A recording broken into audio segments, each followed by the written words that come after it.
হ্যাঁ, আসসালামু আলাইকুম এভরিওয়ান। তো আজকে আরেকটা গিফট পাইছি আর এটা আমি আপনাদের দেখাবো। তো প্রথমে ছিল ফুল আর এটা ছিল হইতেছে আমি কি ছিল আপনাদের দেখাচ্ছি, দাঁড়ান খুলি আগে। তো এটা হইতেছে একটা মধুর ডিব্বা ছিল আর মধুর ডিব্বাটাতে কিছু একটা লেখা ছিল আমাকে নিয়ে। তো লেখাটা কি ছিল সেটা আপনারা নিজেরাই দেখেন, দেখেন কি লেখা ছিল। আর এটা ছিল হইতেছে একটা চকলেটের বক্স সম্ভবত। হ্যাঁ, এটা চকলেটের বক্স আর চকলেটটা ভালো ছিল।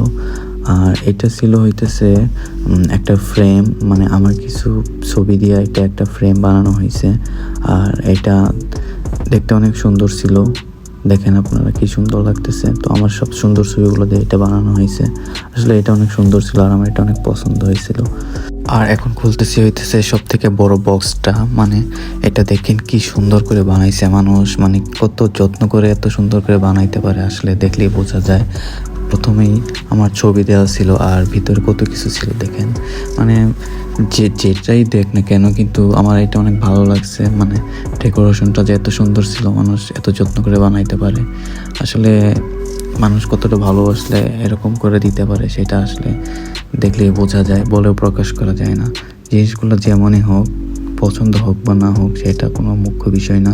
বিষয়টা হইতেছে যে একটা মানুষ কি পরিমাণ যত্ন করে বা ভালোবেসে একটা মানুষকে উপহার দিতে পারে। আসলে এইটাও কিন্তু সবাই পারে না, অনেকে ভাবে যে উপহার দিলেই হয়ে যায়। মানে এত সময় নিয়ে গিফটগুলো বানাইছে যে আমার ফ্রেন্ডের সাথে আমার ছবিও দিছে একটা টি শার্টে, আর আরেকটা টি শার্টে দেখি ওর নিজের ছবি সহ আমার ছবি সহ দিছে। তো আসলে এটা সুন্দর ছিল। আর একটা ডায়েরিও ছিল এখানে, হয়তো অনেক কিছু লেখা আছে ডায়েরিটাতে। সত্যি এটা অনেক সুন্দর ছিল আর আমি অনেক খুশি হয়েছে এটা পেয়ে, বলে ভাষায় প্রকাশ করতে পারবো না। ধন্যবাদ।